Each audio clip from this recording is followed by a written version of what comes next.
the Nerdentials podcast, starring your hosts, Joe Tweedy, Matthew Johnson, Nick Thomas, and Lynn Dudley. Welcome to Nerdentials, your weekly dose of the nerdy essentials covering film, TV, video games, and comic books.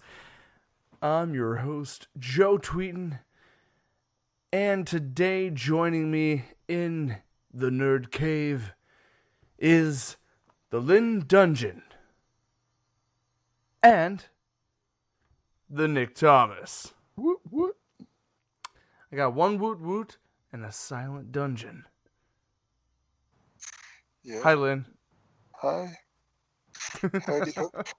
Howdy ho there, neighbor. Oh, snap. He pulled a hidey ho on us. Who you calling a hoe? Not sure if I should be concerned or excited. Well,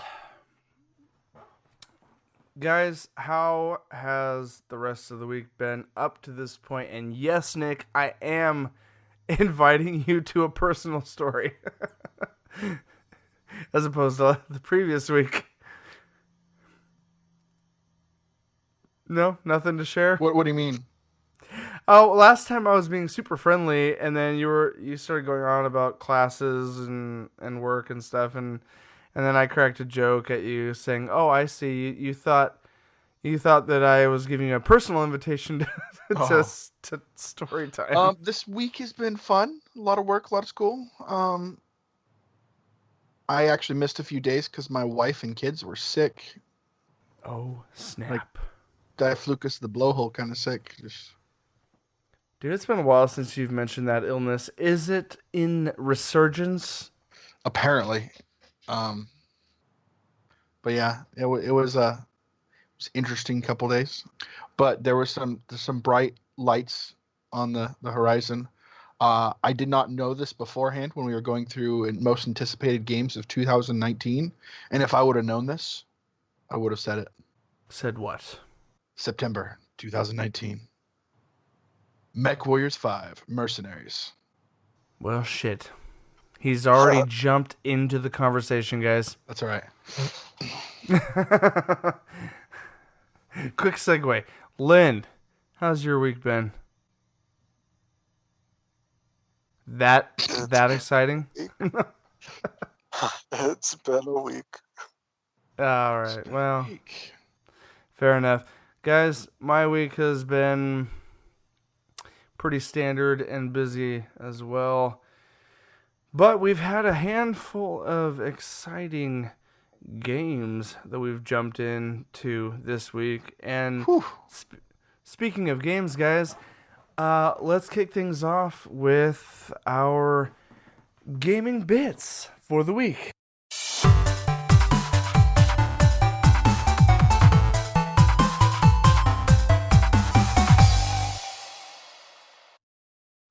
Alright, guys, you know the drill. This is Gaming Bits. We're about to hit up a few hot topics. On a quick side note, just remember, if you guys are listening to us on audio, you can find us on iTunes or Google Play. And if you're watching video or not watching video, the video can be found on youtube.com/c/Nerdentials. And all these things can be found at one fancy location known as Nerdentialsmedia.com. Amen, brother. Amen. There it is. Guys, anyway, that was the Anyway, that was it. Let's jump into games, guys. On a quick note, we are going to... we are going to talk about a few hot topics. We're going to discuss the Resident Evil 2 remake. We're going to talk about the state of Destiny 2, the game. And we'll talk about the crazy game known as Anthem. That being said, let's jump into the first thing that's fresh and not so controversial. One that's been fairly enjoyable to most of us here. I guess I can't speak for Matt or Nick, but I'm pretty sure Matt's having fun with it right now. Guys, we're going to quickly talk about Resident Evil 2, the remake from the classic Resident Evil 2. Yes, the same name that came out back in 1998. 1998. Man, 20 years later, we have gotten a remake on this. And not just any remake, guys. This is a full-blown...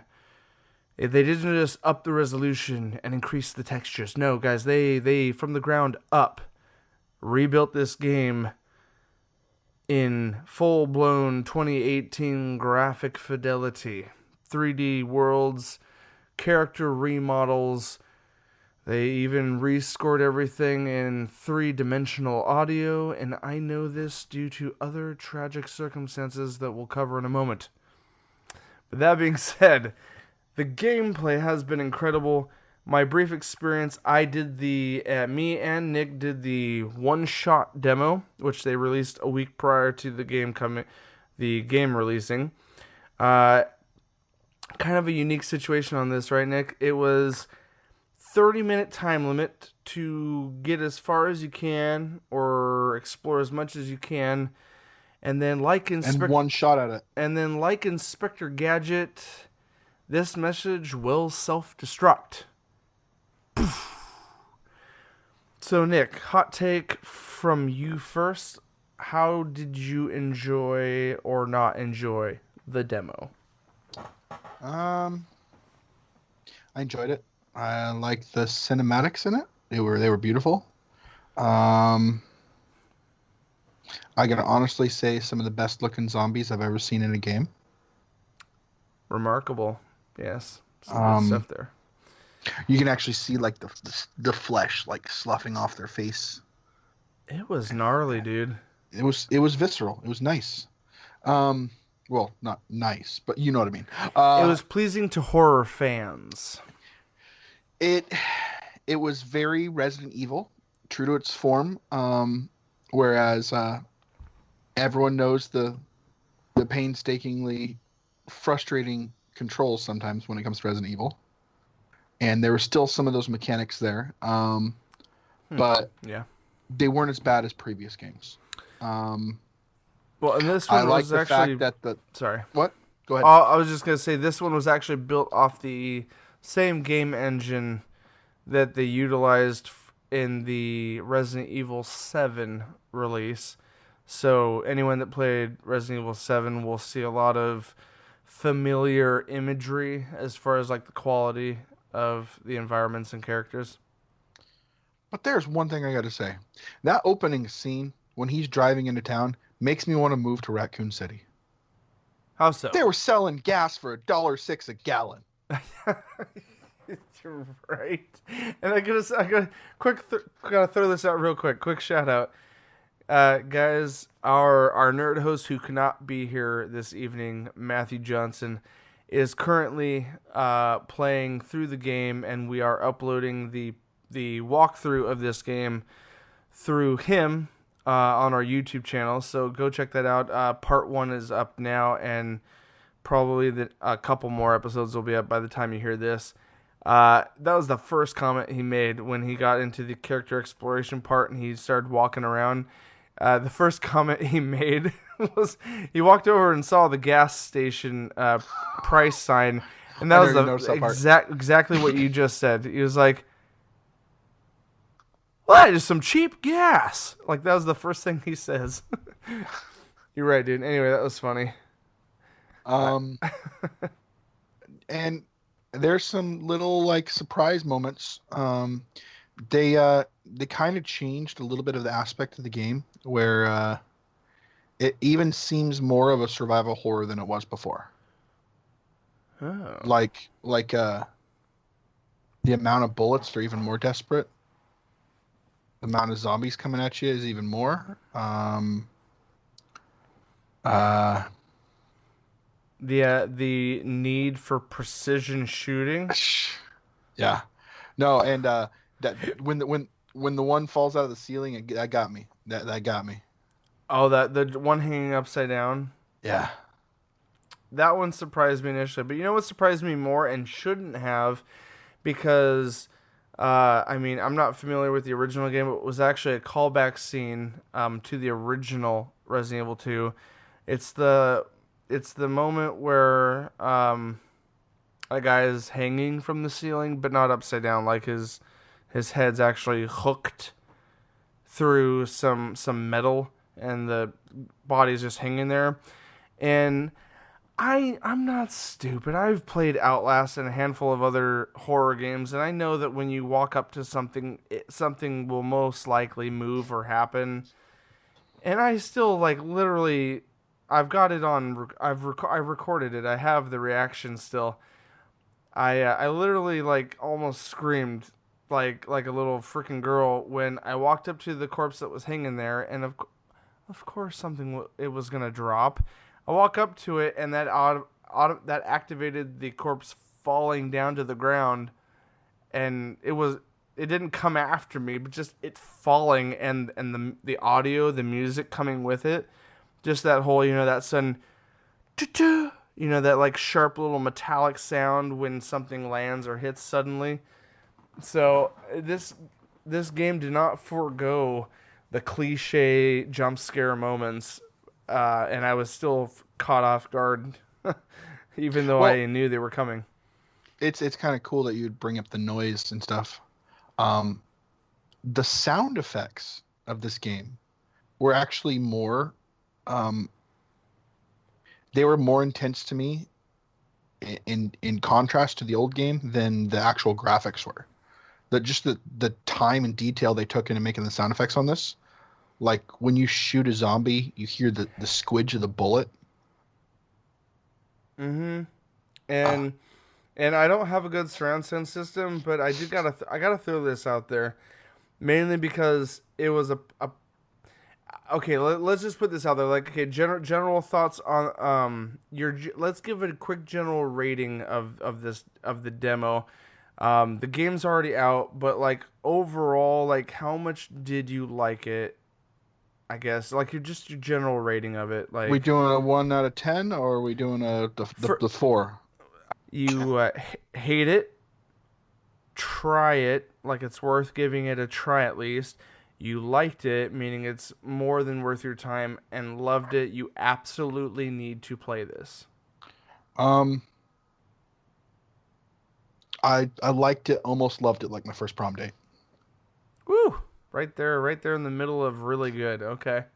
There were some things that made it kind of shaky for me. But I'm pretty sure the whole game will make up the difference there. It's just there were some things I couldn't figure out that were with the time frame you didn't have a chance to.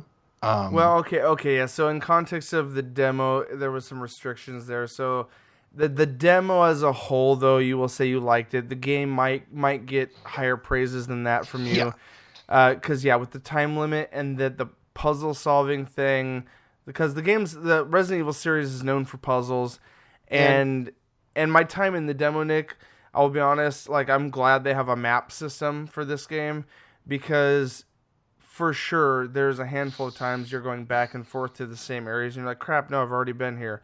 And thankfully they do have a really good map system where it indicates areas you're still searching and areas you've already cleared.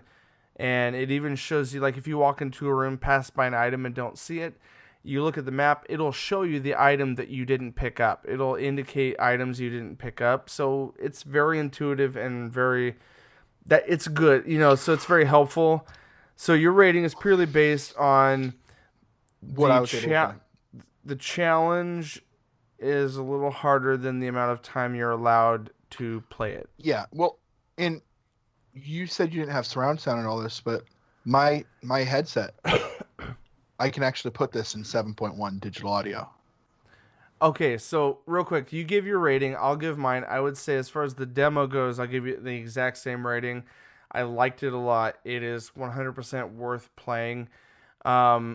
And I do have some time in the actual game.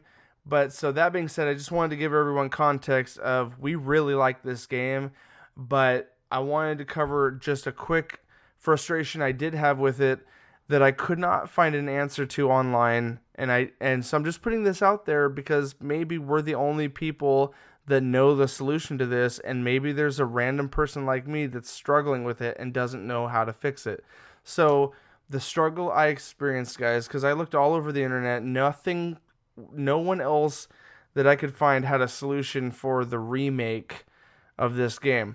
And I will give props. I give props to two of you guys, because so here's the problem.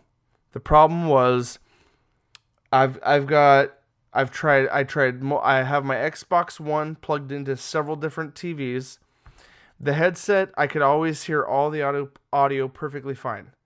These headsets, just like Nick's, are designed for surround sound.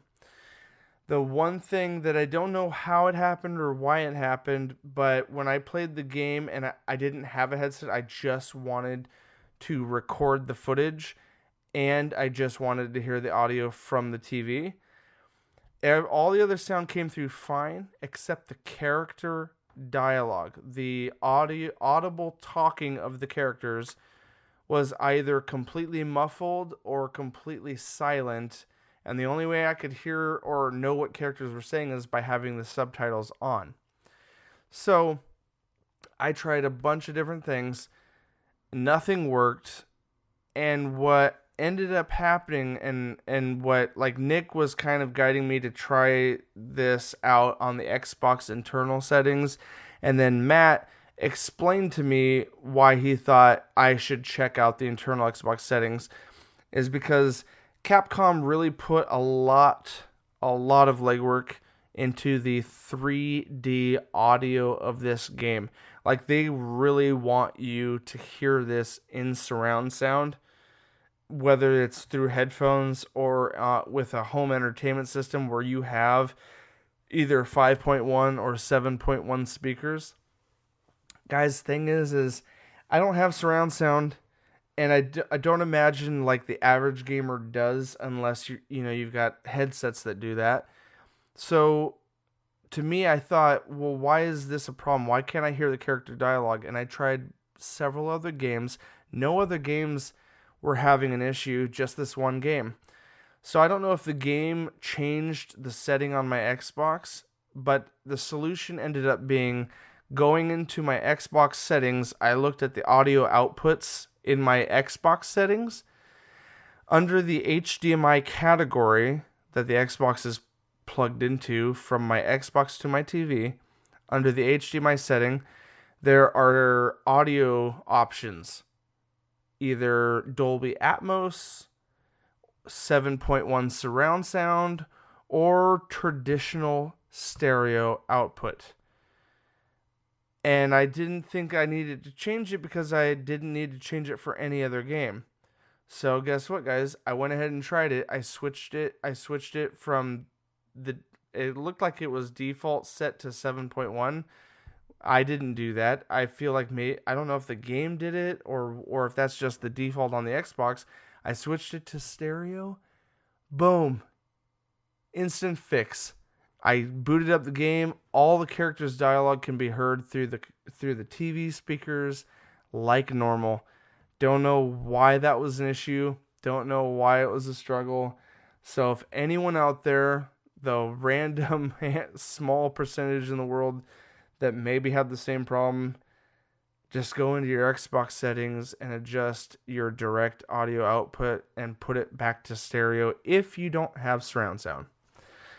Because for this one particular game, that is a huge focus, is just the 3D sound. Like me and Nick were talking about, Resident Evil 2, the remake, put a lot into the audio for this game. And the cool thing is, in the game, you can actually go back and switch it to the original sound. You can either play the new sound or go back to the 1998 classic sound, which includes the classic gun sound effects, the classic original score, because they re-recorded the music audio for the remake, so you can actually go back to the classic 1998 audio of the game with the new graphics and play through it, and a kind of nice little nostalgia kickback on that, which I thought was cool. Anyway, sorry, I could have shortened that a little bit. That's fine. It was a little long-winded, but I was gonna say though, I looked at it kind of as a whole of what I saw. The graphics were great. The in-game graphics were great. Changing it to a third person over the shoulder all the time relieved some of the clunkiness. you mean versus the 98 like fixed perspective? Camera up here looking this way. You got to go down the back, and then you turn just slightly, and you're automatically going back the other way. You're like, crap. Yeah. No, the third person made it a lot easier. But like I said, the sounds were very important to me because I played it with headphones in the dark by myself. So those jump, that it just when you have the headphones with the surround sound on, you hear like something behind you, like right here. It's just the grunting of the zombie getting closer. You're like, yeah. And I always like that in the games when they actually get the surround sound right, because the speaker actually articulates different parts in your ear, and it's just like, yes. There was a few things I missed, and I think they need to be pointed out. Mainly the opening of the game. My biggest gripe right now, I don't know why they didn't leave it in there. It was a remake of it. Do you remember in the original Resident Evil 2? You start it up, you turn on the system, the game loads through the Sony intro, and then all of a sudden, Resident Evil loads up, and you hear the voice, Resident Evil. Guess what, Nick? It's in there. I didn't hear it. It's in the full version of the game, not the demo. Okay. I'm just giving you a heads up. Like, we're reviewing the demo. The full version of the game is out, so if there's any particular gripes, throw it out here now, and I'll tell you, I've played the first hour of the full version of the game. The demo starts you off in the Raccoon Police Department, and although that's an iconic spot to be in, the full version of the game does start you out in the streets, walking through fire, flame, and zombies before you get to the front doors of the police department. Then you're in the police department. As far as the Resident Evil thing, I didn't hear it in the demo until I played the full version. And when you hit start on the title screen, the classic voice, Resident Evil, comes out. It's all there, dude. I was also looking for the giant spiders. I couldn't find them. That might be later in the game. I haven't come across them yet. And I know they weren't in the demo. Len knows what I'm talking about. Len knows what I'm talking about. Yeah, they're the Resident Evil 2 equivalent of the dogs. Yeah.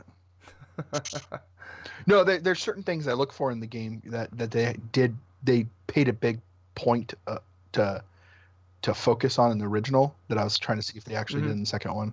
But they got the scare jumps, the liquor that went across the window. The thing that I don't know. Have you seen the side-by-side comparisons? I have. Yes, same here. The thing that I love is, for the most part, they follow, if you watch the side-by-sides, they follow it pretty closely, and they show you all of the graphic and sound upgrades. They'll play the audio for the base game first, and then they'll do the, where it's split screen and it's got both images, and it'll play the audio for the left side, and then it'll play the audio for the remake, and it just sounds and looks so much more fantastic. It is, dude. It is. When you get some freed up time, you definitely got to try it out at some point. It is really cool. Well, since I don't have the full version yet, I actually already fired up the original on my PlayStation. Nice. Very nice. Well, guys, I guess that's it. That's our spiel on Resident Evil 2, the remake, 2019. Granted, Matt's not here. He's extensively playing that game right now. So, again, just a quick plug. Go to our YouTube channel, Nerdentials, and we will have several episodes of playthroughs of that game provided by your nerd host, Matthew Johnson. So that being said, we'll get his review and thoughts next week. But let's move on to our next topic. It's kind of a toss up. Both games are kind of big news, so to speak, as far as what's gone down and what's happening and what might happen. So I guess I want to get a quick recap from a host that we did not have with us last time me and Nick talked about this. And I want to get his quick opinion on the state of the game currently, since he is very current with said game. So, Lynn, we are talking Destiny 2. Yep. And first thoughts, though, before you jump into the state of the game itself, I want to get your quick, hot take of how you feel about this and what you hope comes out of it regarding the Bungie Activision split. And before you answer, were you able to listen to our thoughts prior? No, I didn't. I haven't gotten a chance to hear your thoughts. What? Okay, that's that's fine. What, so we got. What was the brief of it? Like what was your quick take? Like a brief of your quick take and then a brief of Nick's quick take. Okay, no, I guess that's okay. I guess, yeah, if you guys out there, listeners, did not listen to our mine and Nick's mini cast on the Bungie Activision split, which is, we just spent an entire episode covering just that and our thoughts. We'll make quick summaries, Nick, if you're down, so that way Lynn has a little bit of a platform to jump off of.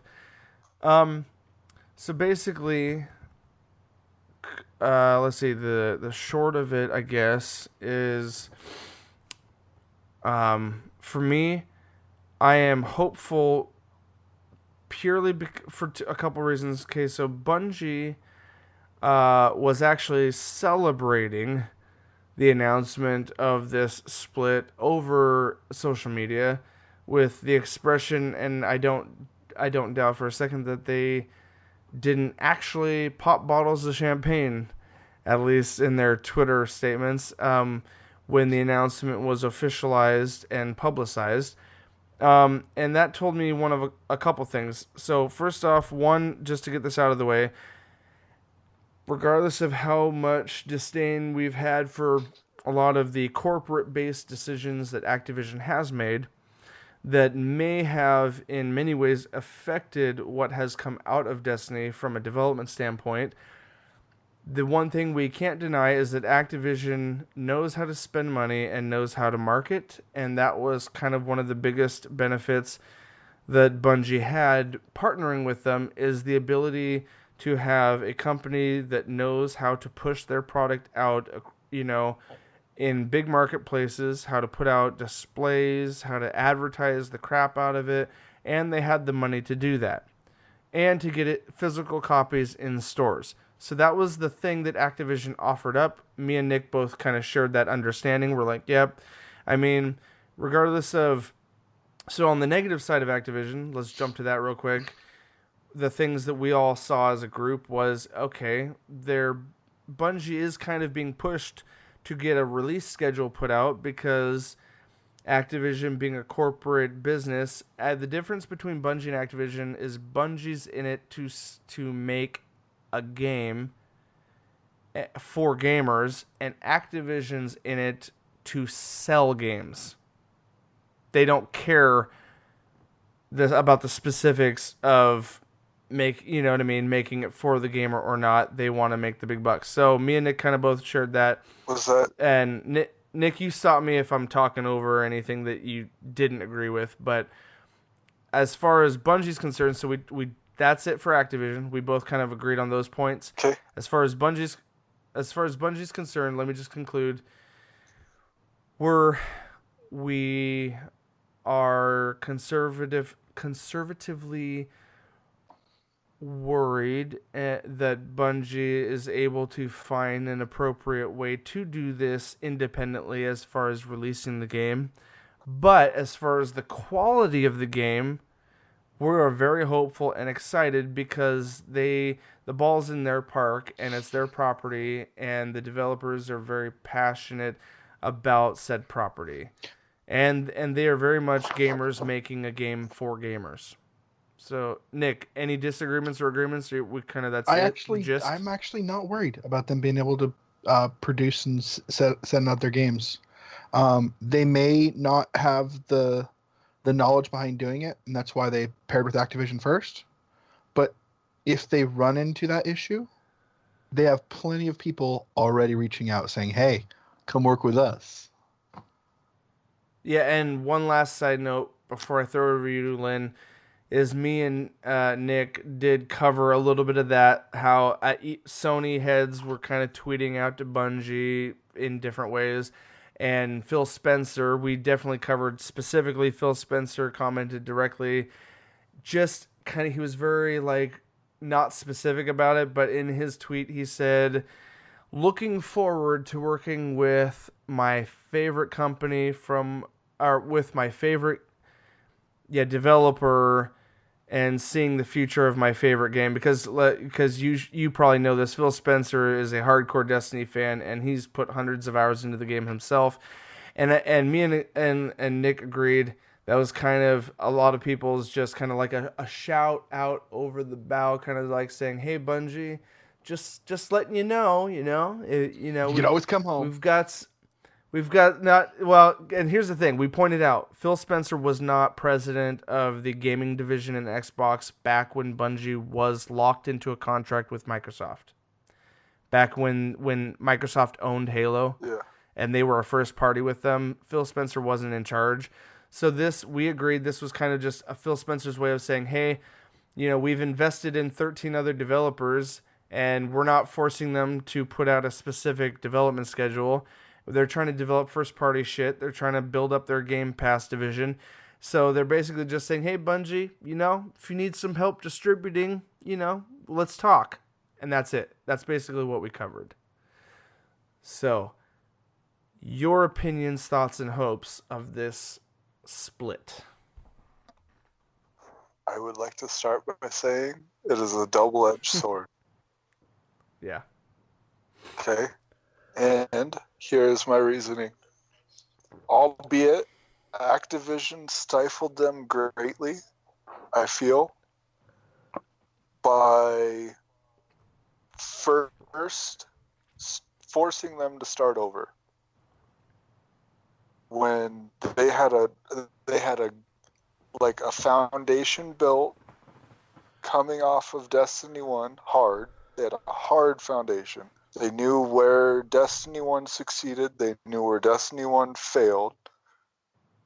They came into Destiny 2 knowing that knowledge, and then had to start completely from scratch, which story-wise did not hurt them, but mid to late game-wise, it killed them.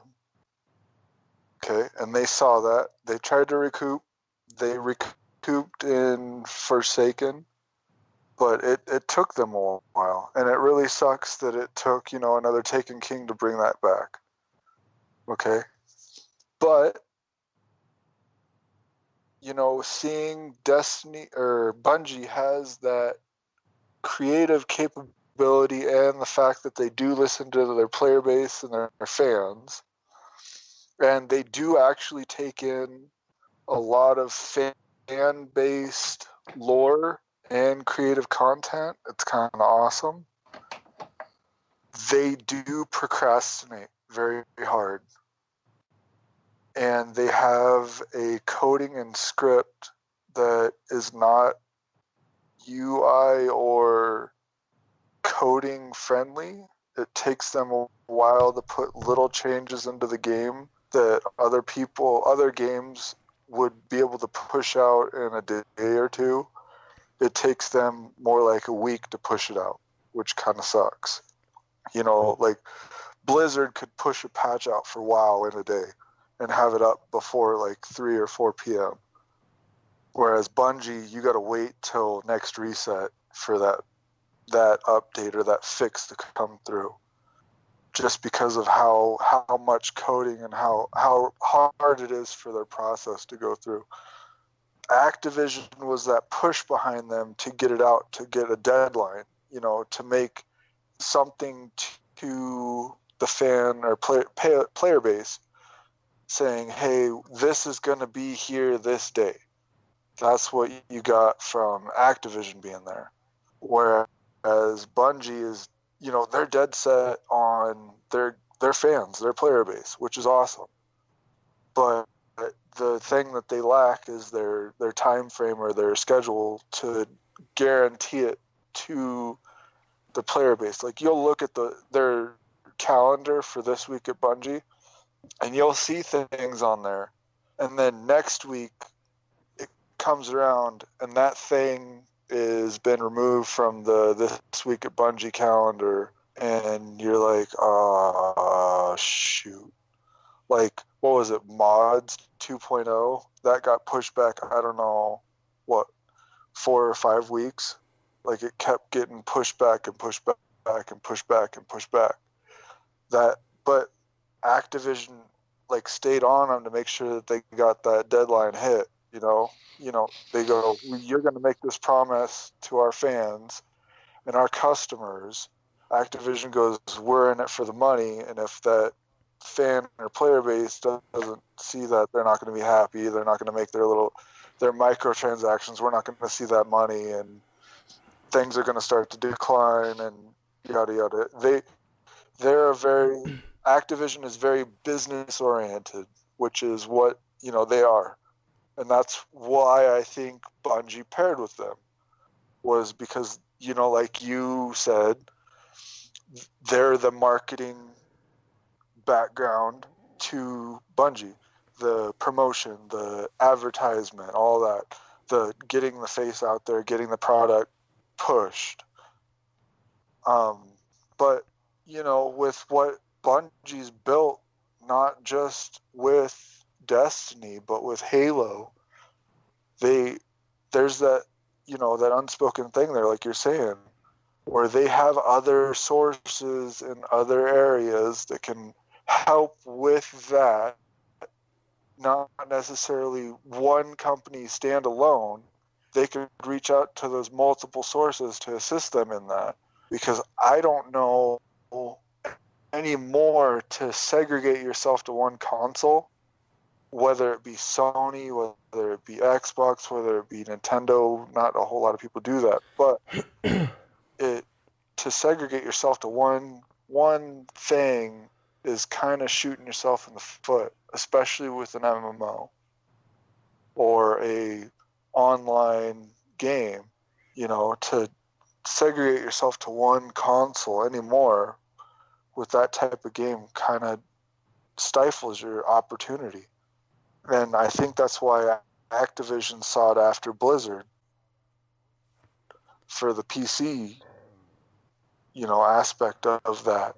And it reached out to another venture or another, line where they, in the future, that line is now open, where they wouldn't, necessarily had that before, just being on, like if Halo had hardcore online PC multiplayer, that would be killer, wouldn't it? Mm-hmm. Like I know a lot of people that would kill for like Halo 5 on PC, because just for that sheer mouse and keyboard, it's a whole lot more enjoyable experience as a first person shooter on a PC. I'm not going to knock that. Playing first person shooters on PC is way more fun.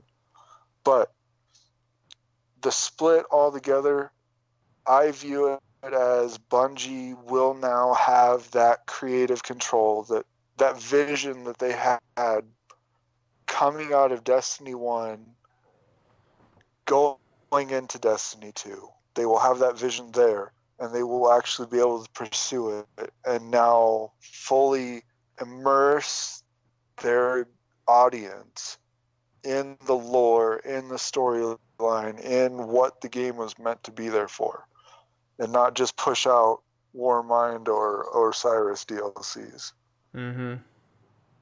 Which is kind of painful, because those were things that felt like they should have been in base D2 to begin with how honestly how piss poor they were.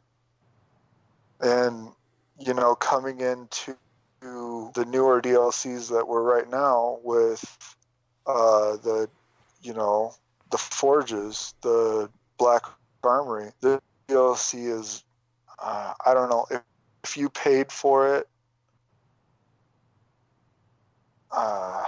after the pass, I feel sorry, because it's kind of lackluster. I mean, yeah, you get the opportunity at 3 exotics, and there was a puzzle put into the game that nobody could solve, so they had to give it to everybody, which kind of sucks. But the heart was there.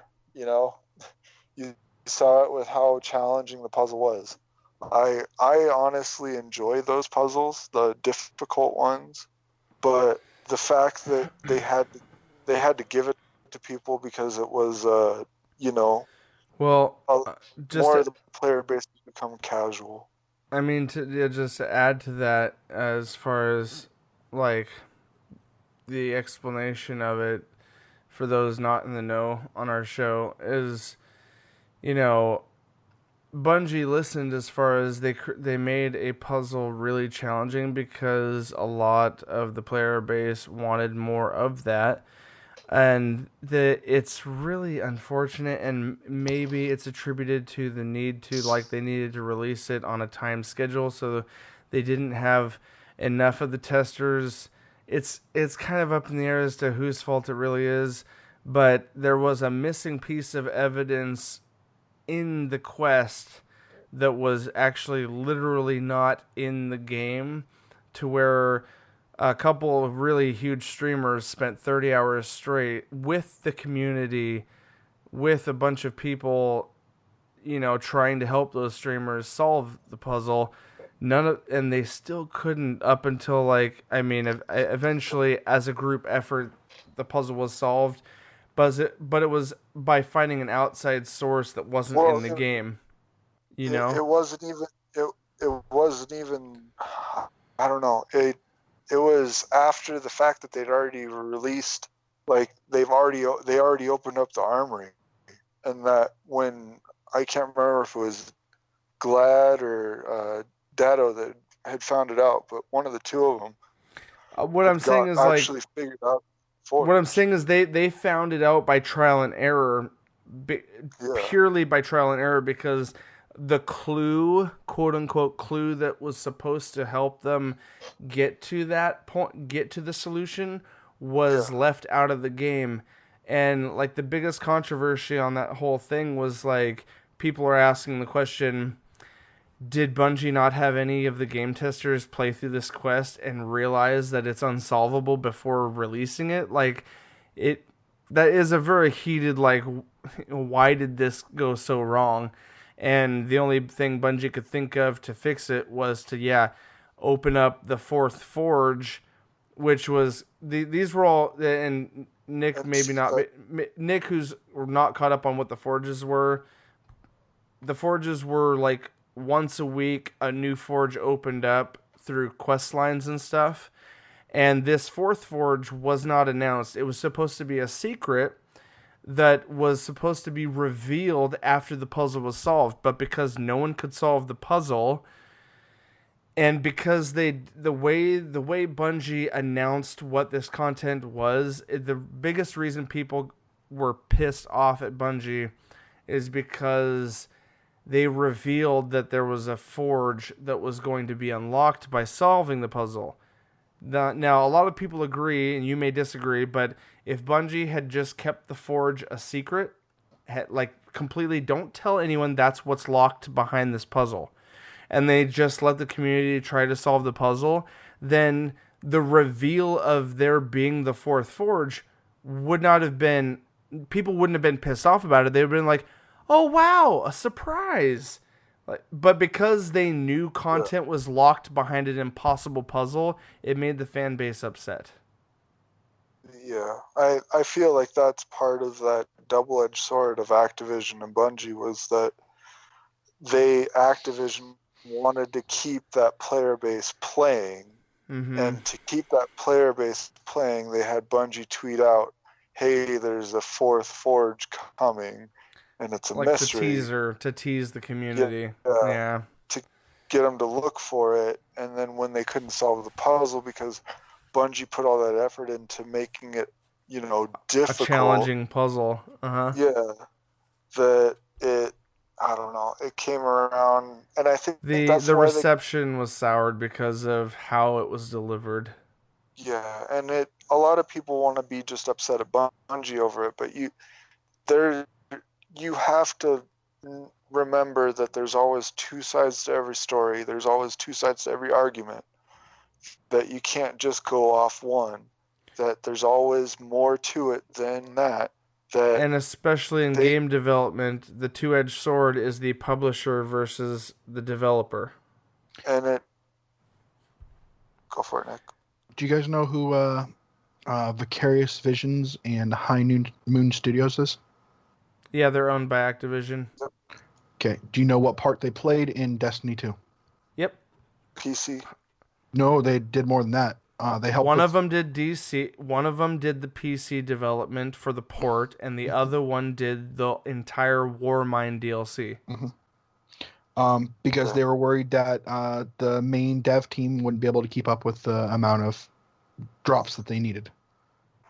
Again, all forced by Activision, as far as the timeline and how much Activision expected of them. Now, I'm wondering, will Bungie be smart and think, you know what, that worked well to bring someone in to help with content? Would that be a good idea to reach out and try to get help with that too? My personal hot take is they don't need it,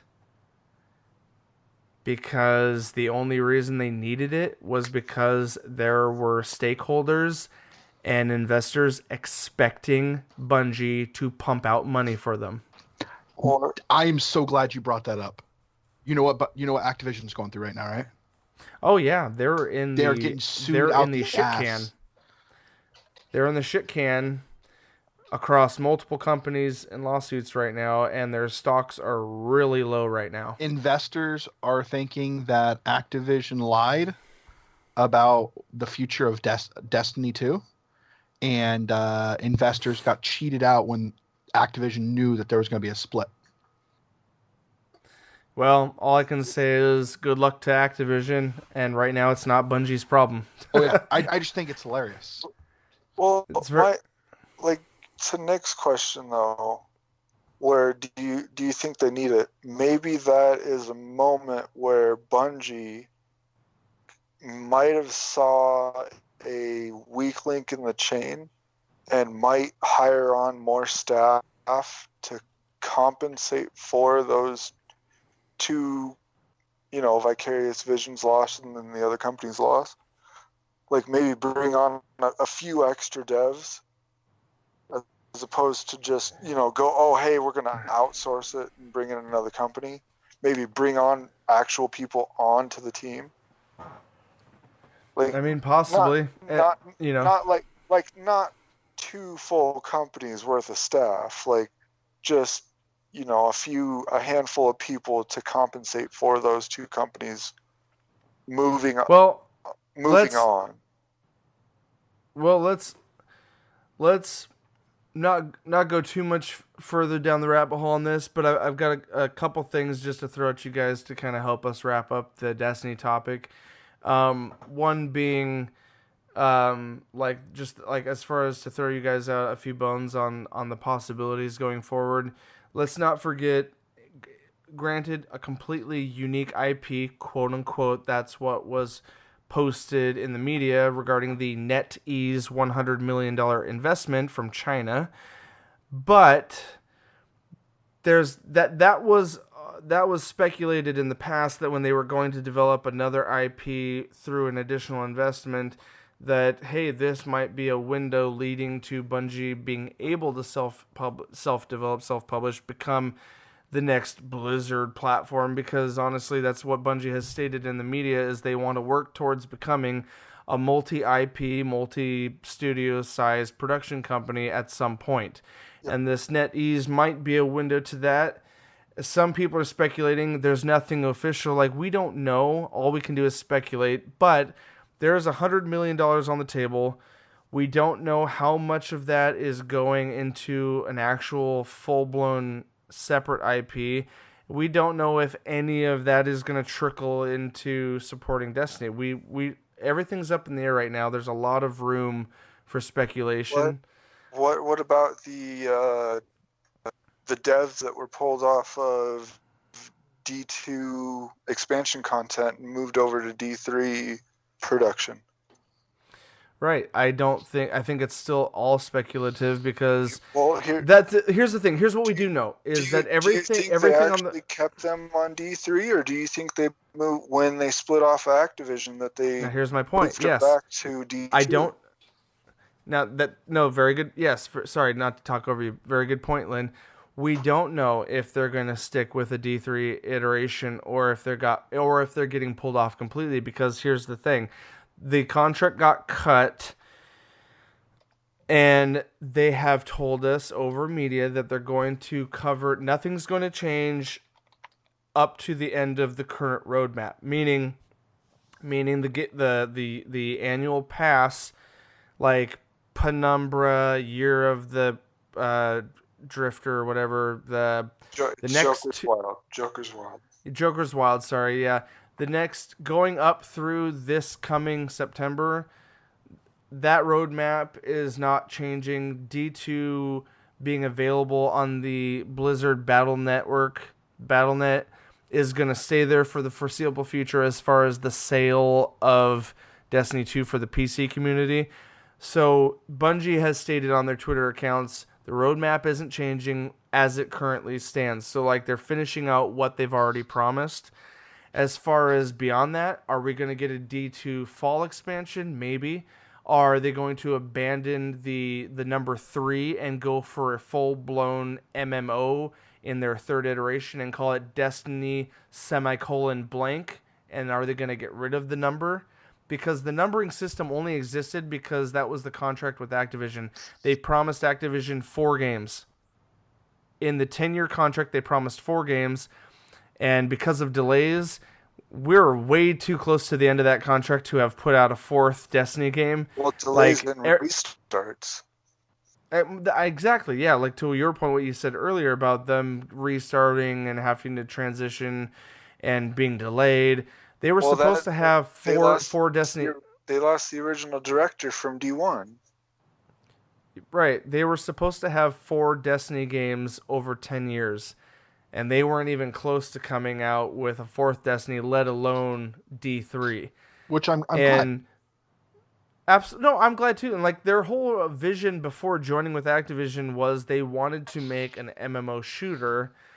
But when they hooked up with Activision, Activision's like, okay, we need sequels. We want tried and true release schedule like our tried and true Call of Duty series that they rely on so much. Activision wanted Destiny to be a Call of Duty, by the books, every 2 to 3 years, new title, boom, boom, boom.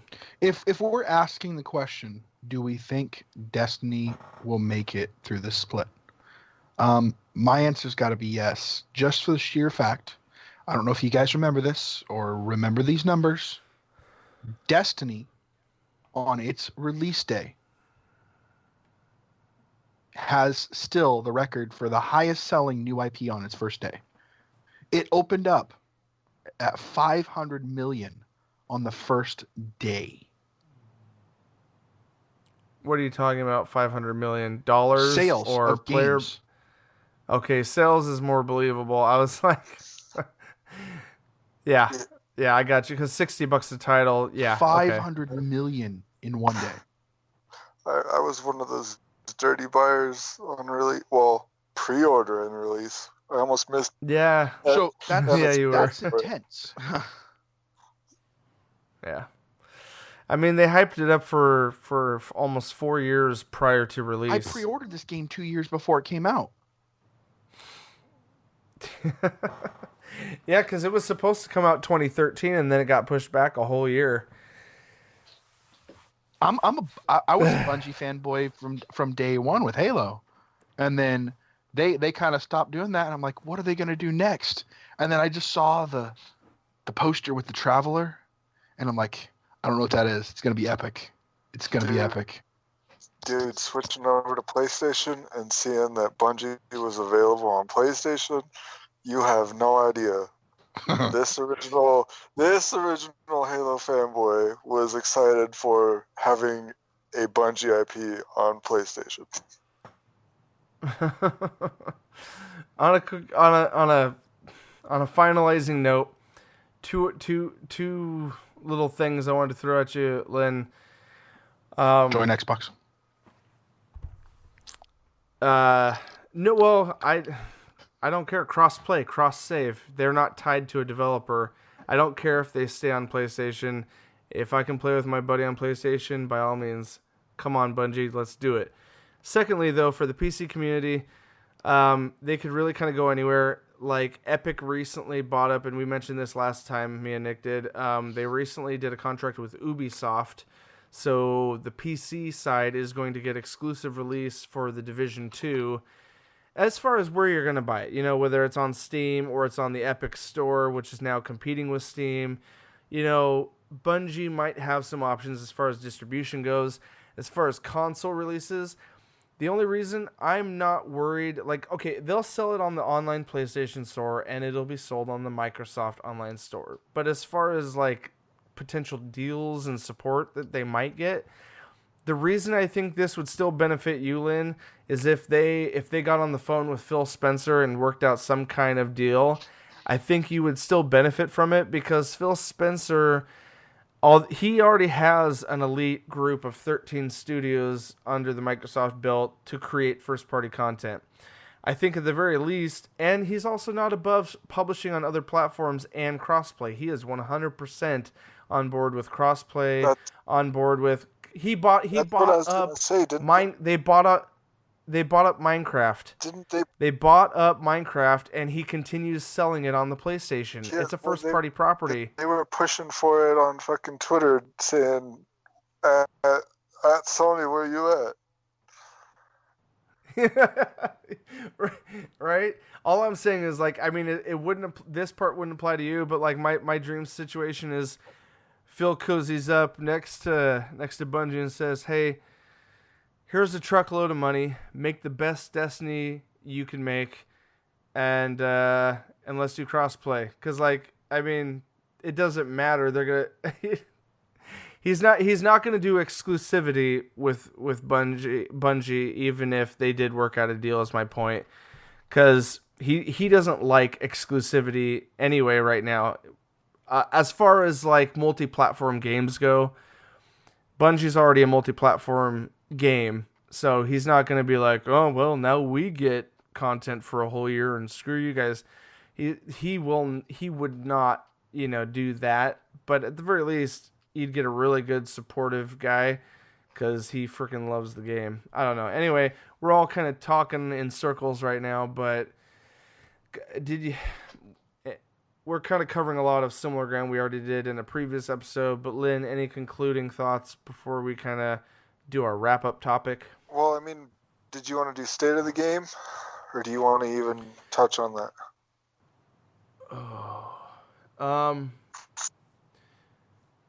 Can you keep it hot and short as far as where you're at, as far as how you feel about the game? Are you enjoying where it's currently at, kind of thing? You know what I mean? Without going in depth, because we can do it we can do it next week or in another episode. We do need to get back to Nerds of Destiny and do a recap episode for that podcast. I could talk your ear off for probably 2 hours, but I can keep state of the game short. Okay, give us the state of the game as it is now. So, if you are behind, under light level, haven't done the new forges or any of that, there's plenty in the game to do. If you're all caught up and you're current with the forges and you're 650 light, there's not a whole lot for you right now. But come the week that I will be visiting you, the oh snap, the Crimson Days event drops, and the super changes comes out as well. They are buffing all of the supers with the exception of Blade Barrage and Void Warp. Blade Barrage is... I know Blade Barrage because right now it's super OP. Yeah, it's getting nerfed, and Nova Warp is getting nerfed as well. But that's just for damage resistance on Nova Warp. But it sucks. It sucks because I don't have Blade Barrage yet. Darn. I always miss out. I always miss out on the OP shit before they nerf it. Damn it. One of the ones we should have got. But right now, there's not a whole lot to do. I am excited for Joker's Wild. I'm hoping that they take everything that the community has suggested as far as Gambit changes or Gambit updates into consideration and make those changes. Other than that, hashtag bring back Eris Moon for Penumbrum. Yeah, that would be sick, bro. I'm on board with that. Yes. I miss that blind hive lady. Well, we got Joker's Wild, and is there one more, or is Penumbra the next after that? After that is Penumbra, and they said that. And right now it's redacted on the roadmap for some reason. Like they're keeping the name, hidden, even though we know early on it was Penumbra. They might change it. Who knows? They might actually put a hardcore storyline into it because originally they wanted it just to be hidden content that you had to go out and find as a community. That's what they wanted Penumbrum to be originally, was stuff hidden that you had to go find. But I think they saw how well that worked for the Forge and how people didn't like the lack of storyline. And so they might be actually throwing in a storyline to go with Penumbrum and hidden content in addition to it, which would be kind of nice. I mean, I'm not gonna say I'm down with all of that. I'm not gonna say 100% that there's gonna be storyline. Don't quote me on it. It'd be nice if there was storyline. That's all I'm saying. And state of the game. Mm-hmm. Damn. Very nice. Hot and quick. We could dive in deeper for sure. Go ahead. Hashtag screw Jotun. Say that again. Hashtag screw the Jotun. It's an exotic fusion rifle that you can get that in PvP it one-shots people. I heard you talking about it on the Discord. Man. Or mentioning it on the Discord. Well, guys, we're going to make this last topic a bit shorter because I plan on diving deeper on the following weekend when the demo, which really should be called the beta, and we'll discuss why in a moment. But the demo of said game is going to be completely public this coming weekend.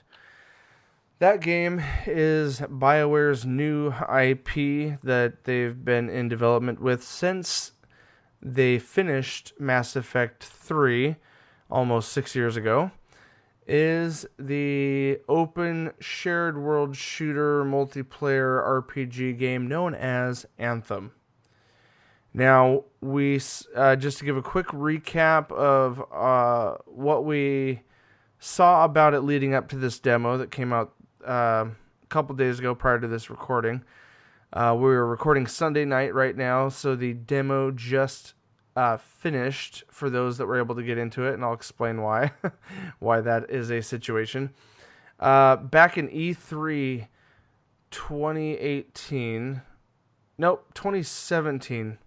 E3 2017, we got a teaser glimpse of just the title Anthem and just a glimpse of this really cool looking exosuit that was almost on par with what might have been an Iron Man suit or something, and it looked interesting, and there was a lot of speculation. Then over the following months, we got more knowledge about what Anthem was, and we found out it's going to be a looter shooter. Okay, a looter shooter created by BioWare. It's going to be a games as service. Okay. And then we find out, well, the One Plus was like, well, it's BioWare, and they claim they're shooting for a deep storyline that's rooted in RPG, and that's what BioWare is known for.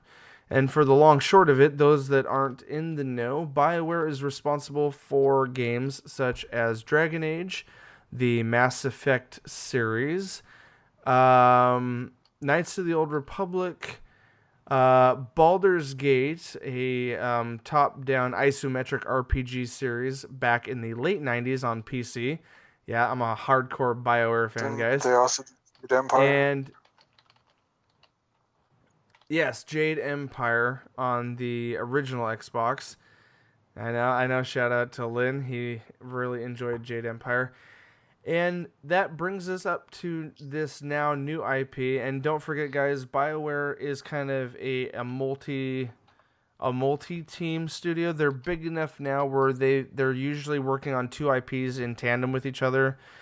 Right now, Dragon Age 4 is in development currently, while the main studio at BioWare is currently wrapping up and trying to polish and bug fix what remains of Anthem prior to its full release in February 22nd.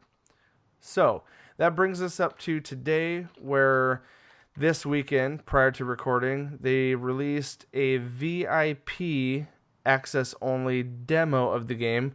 It's a slice of life section of the game. It's not a beta, so most people go in with the perception of it being a demo. It should be a really clean, fully polished portion of the game that just gives you like the best experience possible. That's what a demo is supposed to be, Lynn, and you're shaking your head no because of what we're about to discuss as to how it was not what a demo should be and should have just been called a beta. But BioWare is not super familiar with the MMO shared world universe. They are most known for complete single-player storylines where they have enough time to completely polish a game prior to release, Andromeda being the only exception to that. And I would like to just quickly point out, regarding Mass Effect Andromeda, that was created by a secondary studio within the BioWare mainframe, and a lot of people don't know this.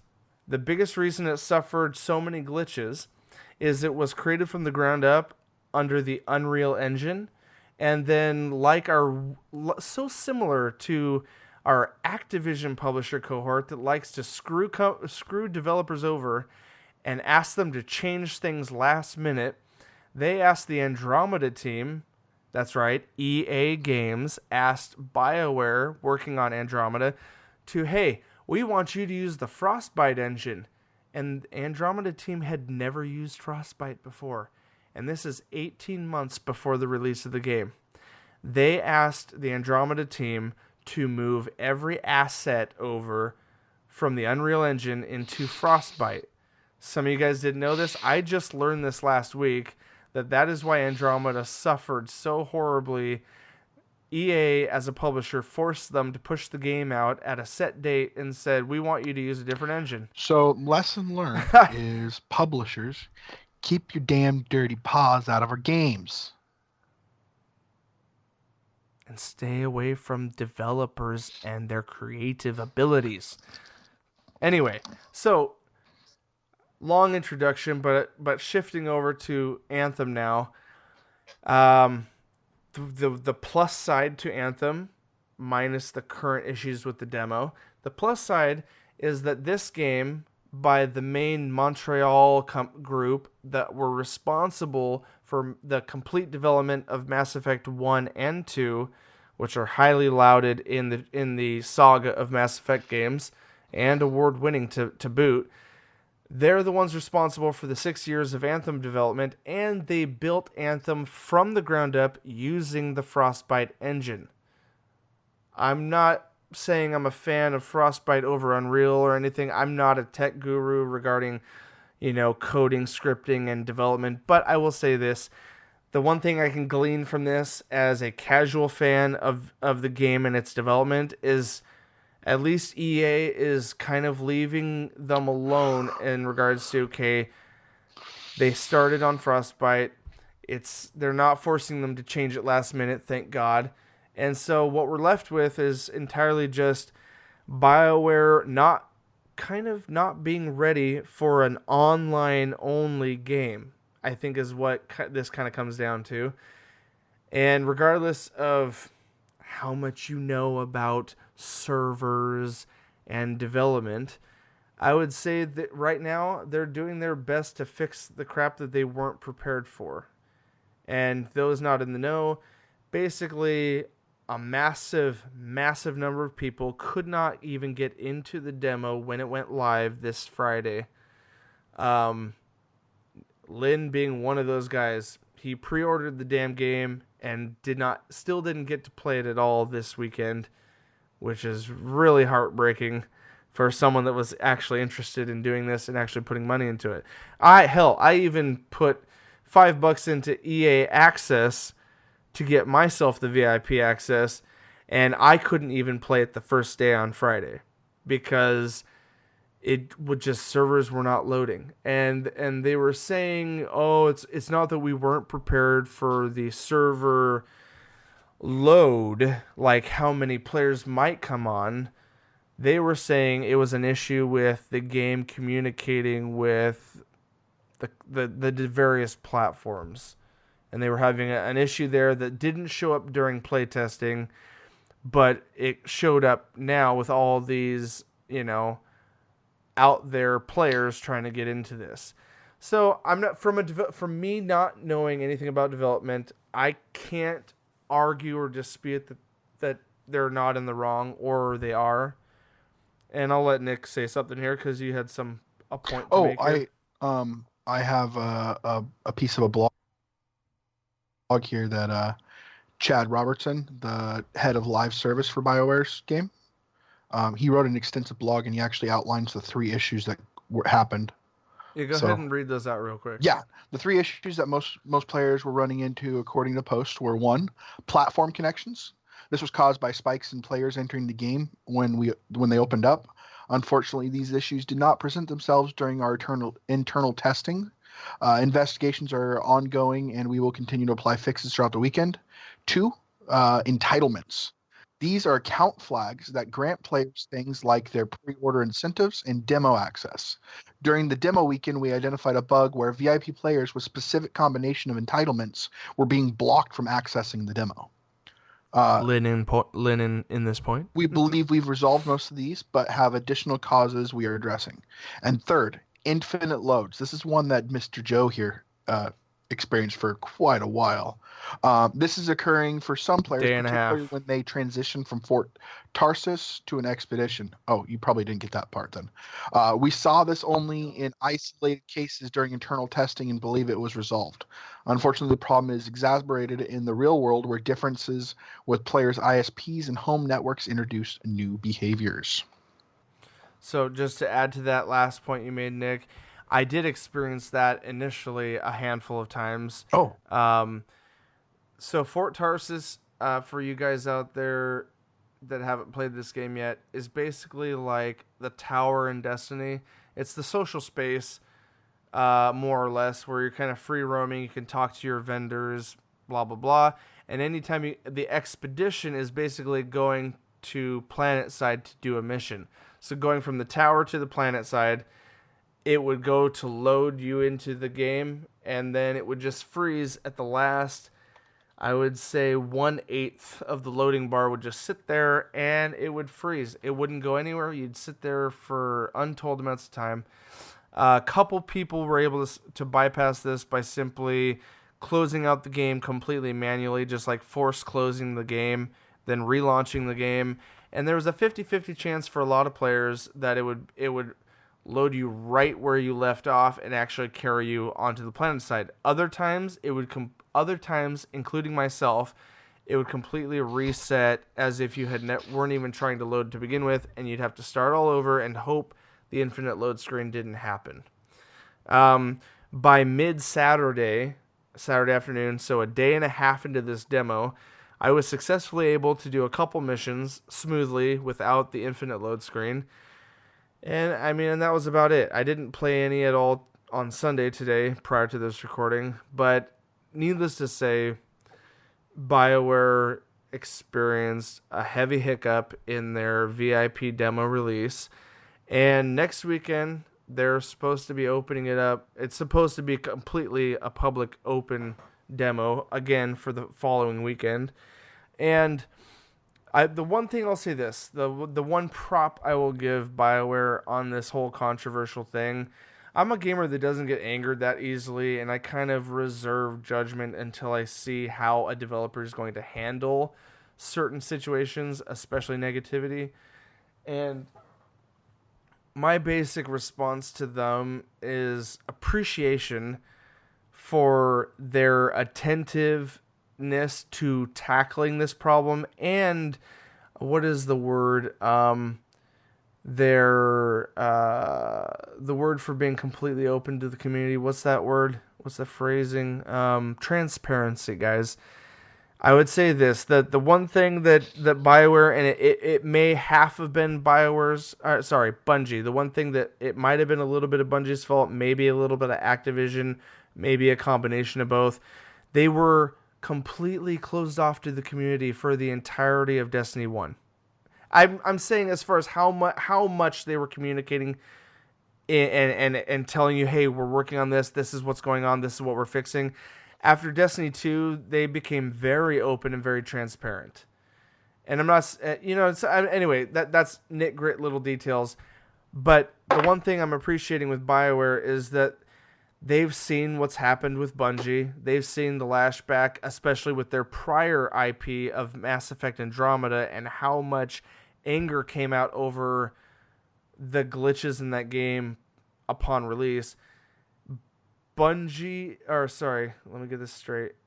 BioWare is very aware, and EA is definitely aware of how transparent BioWare needs to be, because EA has gotten some of the heaviest backlash this last year with the Star Wars franchise. We could talk about that next week. EA has suffered greatly with Star Wars Battleground and the loot box issue. EA knows, okay, the EA is probably encouraging BioWare, like, BioWare, you need to be transparent. You need to make sure the community is on board with you, because we need you to. EA needs BioWare to succeed as much as BioWare needs itself to succeed at this point. And so they're being very open and transparent with the community. It's still a damn shame that there was this big of a hiccup on their opening demo of the game. And for me, I can't speak on Lynn's behalf, because Lynn missed out completely on it. So I'm going to ask him in a second. Me, I got to play it. It's not as buttery smooth as I hope it will be upon release, but the gameplay, BioWare nailed the loop. Those that don't know what the loop is the thing in a game like this, a games of service, that keeps you hooked and wanting to keep playing. Whether it's the grind or it's a moment of gameplay that's super fun and addicting that you want to keep re-experiencing. I feel like this game so far, from what little I've gotten to experience, they definitely have a couple loops in this game that are promising if they can knock it out of the park next week and fix it so that everyone can get a try at it. So I'm still hopeful for it, even though I was frustrated with the demo. Lynn and Nick, I'm gonna throw it over to you guys. Lynn, I've seen some facial reactions. I want to get your take on having had no access to the demo and where you're sitting at right now. Well, I mean, you can be perfectly honest about it, dude. I will keep it short and say that this was a short preview. It will be available in the future for a preview before launch. I hope that I will be able to experience it. It sucks that I couldn't experience it, putting the money into it for the pre-order. I mean, oh darn. I'll still get the little skins for the pre-order that you got. I mean, I'm not going to miss out on that. I just didn't get the preview. The preview content will not carry over, so I'm not worried about missing out there. I mean, I will start fresh like everyone else will start fresh, which will be nice. Right. So And, fresh, so I clean. mean, right? And come next, what is it, the 1st through the 3rd or the 1st through the 4th? February, yeah. Hopefully they'll have the bugs knocked out and I'll be able to experience it. I mean, I was able to live vicariously through others and what they uploaded to the internet that I could see, and I still love it. I still love what I did see. So I'm hoping that I'll be able to experience it come next demo. Optimistically hopeful. Yeah. I mean, I still love it. All right, fair enough. Nick, give us your lowdown of what you were able to play. I got to play most of the demo. That's what it was. Platforms and time frames. When were you able to jump in right away, and what did you play on? I jumped in right after our recording on Friday.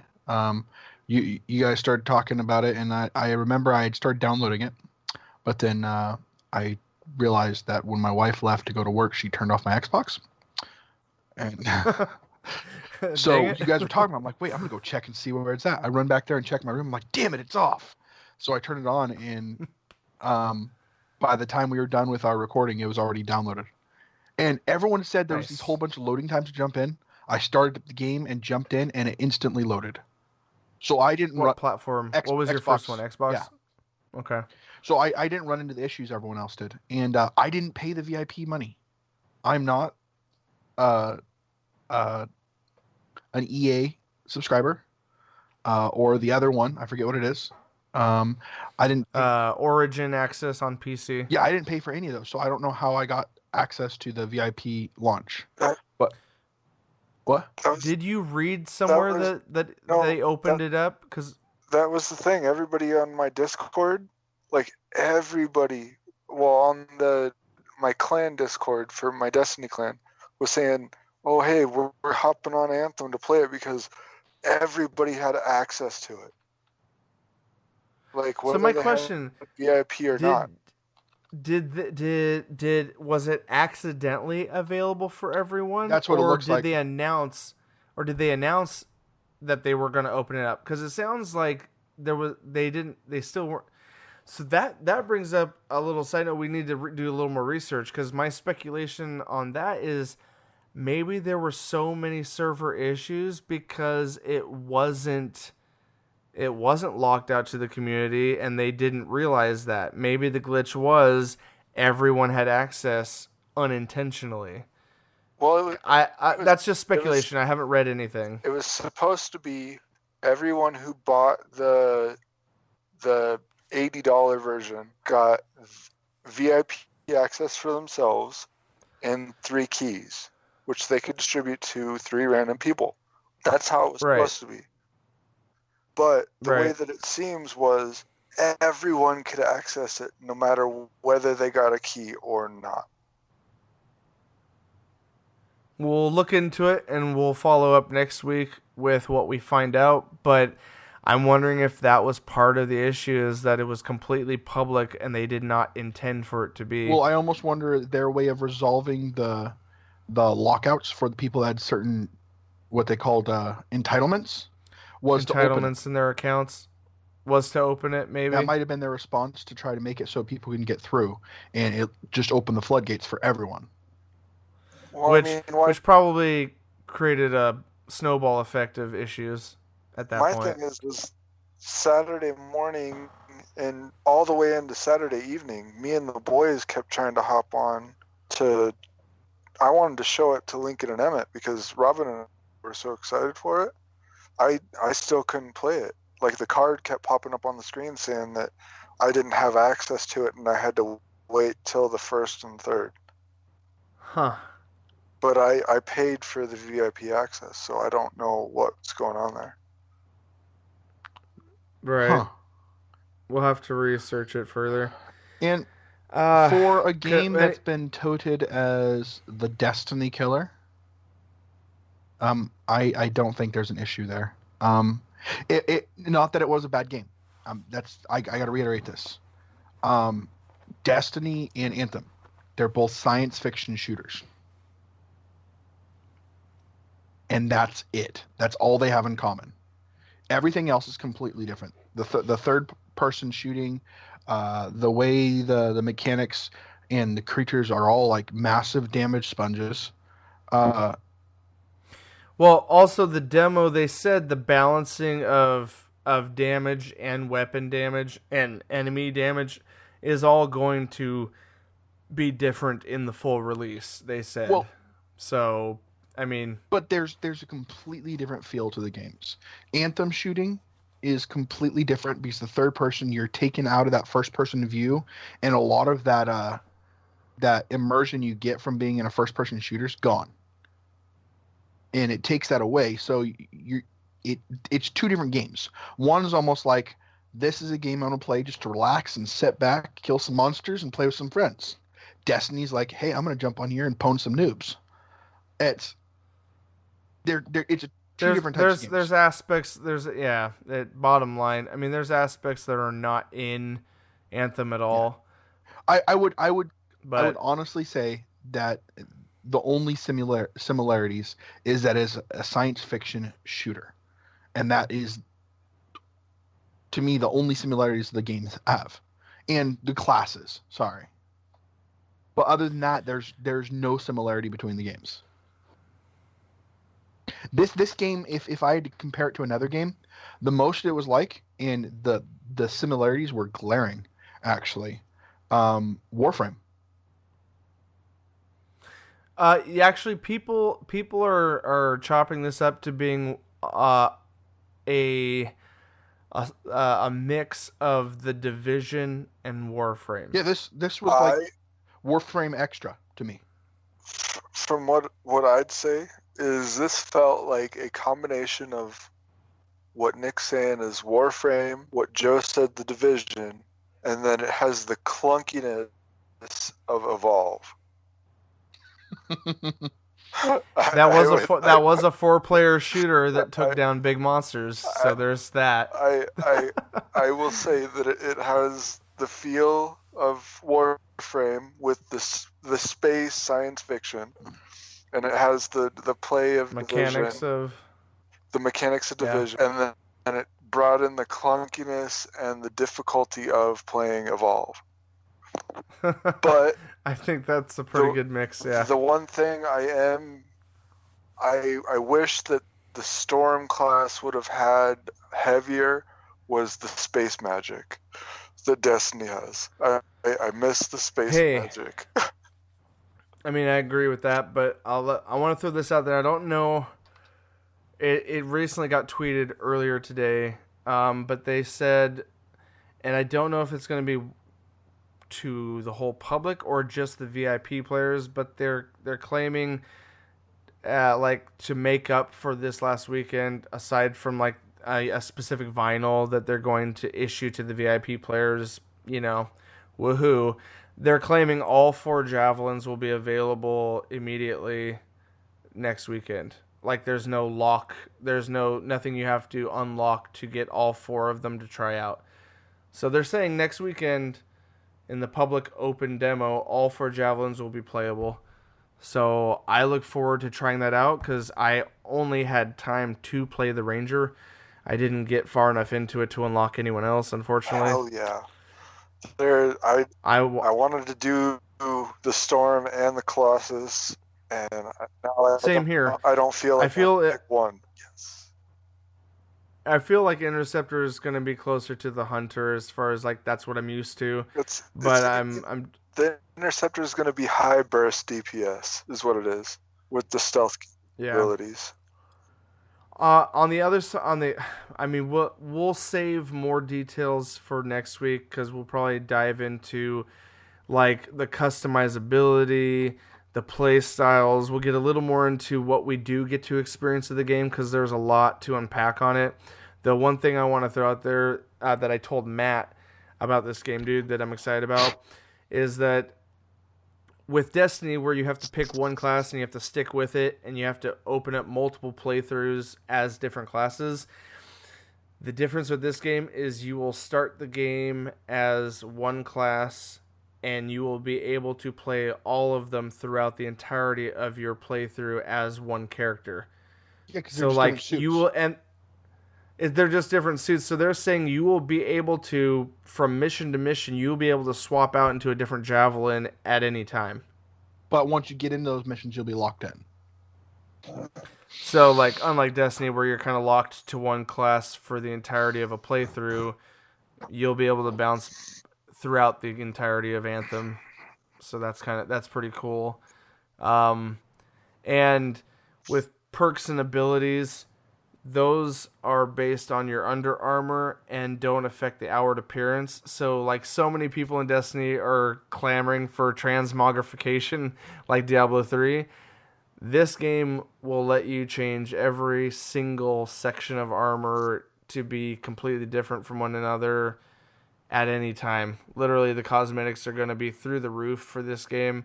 And the only thing that they're monetizing is if you want to get something sooner, you can pay for it immediately, but it's all cosmetic across the board. So you can grind to the ends of the earth to unlock everything that there is available, and it's a lot more like Halo 5 multiplayer, where you grind out points to unlock all the different armor sets you can get. Grind to these hot content. So, a lot of promising ideas. This was a lengthier episode, but we're gonna wrap it up now, guys. I got a wicked meat grinder. I will grind it all out. I hope so. Every time someone says grinder, I Thank you think for of that. just a massive sandwich, and it makes me hungry. Oh, a meatball grinder. I could go for one of those. Yeah. Well, on that note, guys, that's gonna wrap up our Gaming Bits talk this week. Thank you for joining us, guys. Leave a comment down below if you're watching on YouTube.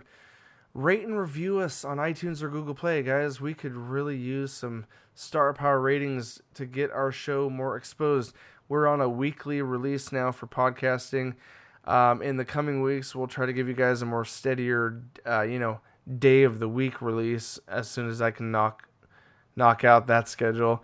But check back every single week. We will have a new episode somewhere in the week on our podcast, guys. Guys, go to nerdentialsmedia.com to check out all our amazing content. YouTube, videos, podcasting, reviews, gameplay, let's plays. One last shout out to Matt Johnson. He is covering our Resident Evil 2 remake playthroughs. Part 1 is already up by the time you listen to this. Probably several more parts by the time you hear this podcast. Guys, thank you for listening. Thank you for joining us. This has been your Nerdy Essentials for me, Nick, and Lynn. As always, nerds, we'll see you on the other side.